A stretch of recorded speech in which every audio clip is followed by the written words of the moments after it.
तो आप यहाँ पर क्यों आए हैं? हम आए हैं फ़लस्तीन की हिमायत करने के लिए, क्योंकि 70 सालों से फ़लस्तीन के ऊपर जुल्म ज़्यादती बढ़ती जा रही है। ये फ़लस्तीन जो मुल्क है ये फ़लस्तीनियों का है। इसराइल को ज़बरदस्ती करके उसमें लाकर बसाया गया।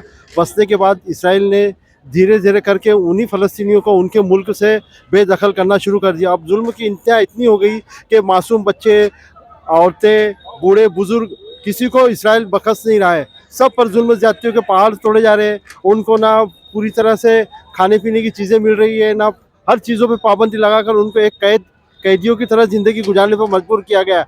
अभी जो 7 अक्टूबर के बाद से जो हालात तो इतने बेदर्द हो गए कि रोज़ हज़ारों लोग मारे जा रहे हैं, कोई कुछ बोल नहीं रहा है। एक तो ज़माना ग्लोबलाइजेशन का ज़माना हो गया है।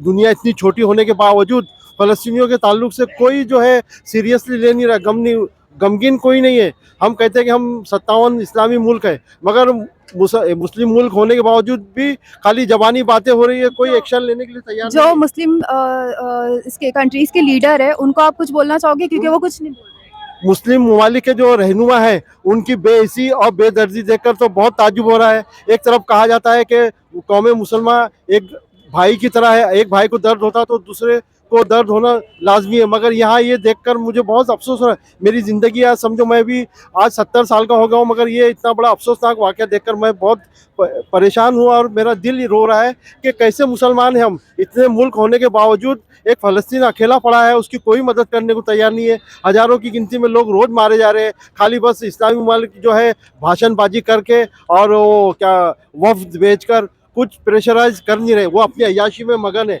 उनको कुछ लेना देना नहीं है। आपको जो हमारे ओलमा है अभी इंडिया में जो हमारे ओलमा है आप उनके लिए कुछ मैसेज देना चाहोगे? उलमाए करामों में भी बेइज्जती कायम है। कई जगह मैंने खुद बोला कि फ़लस्तीनियों के ताल्लुक से दुआएं करो, ये करो, तो कुछ उलमा जो है करते, कुछ नहीं कर रहे हैं। सब अपने अपने फिक्रों में लगे हुए हैं, किसी को कौम की हमदर्दी नहीं है।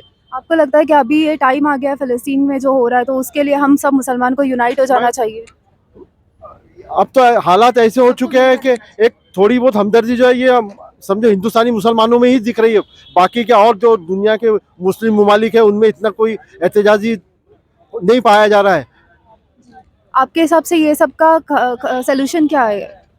इन तमाम चीज़ों का सोल्यूशन ये इस्लामी मुल्क जो है ये अगर प्रेशराइज डाले, जो उनको जैसे कच्चा तेल वगैरह जो कुछ भी वो सप्लाई करते हैं और मुल्कों को, यूरोपियन कंट्रीज़ को, उनके ऊपर प्रेशर डालकर हम तुमको माल नहीं देंगे, ऐसा यानी उन पर प्रेशर लाने के और बहुत से जरिए, मगर वो नहीं कर रहे क्योंकि उनको अपनी हुकूमत जाने का डर है। क्योंकि हर जितने भी मुस्लिम ममालिक है सब अमेरिका के पट्टू है। उनके यहाँ पर अमेरिका का जो है फौजी बेस कायम है। वो डर रहे हैं कि कहीं हम फ़लस्तीन के बारे में खुलकर मैदान में आएंगे तो हमारे भी मुल्क में जो है एहतजाज शुरू हो गए और हमारी हुकूमत चली जाएगी। या अय्याश परस्त मुसलमान ज़्यादा हो गए। तो मतलब सॉल्यूशन यही होना चाहिए कि हम सबको मिल जाना चाहिए और अभी फ़लस्तीन के लिए स्टैंड लेना चाहिए। हम सबको मिलकर एक प्लेटफॉर्म पर आना चाहिए मुसलमानों को। आज मुस्लिम ममालिक एक प्लेटफॉर्म पर नहीं है, बस खाली भाषणबाजी में ही मुब्तला है और कुछ नहीं चल रहा है।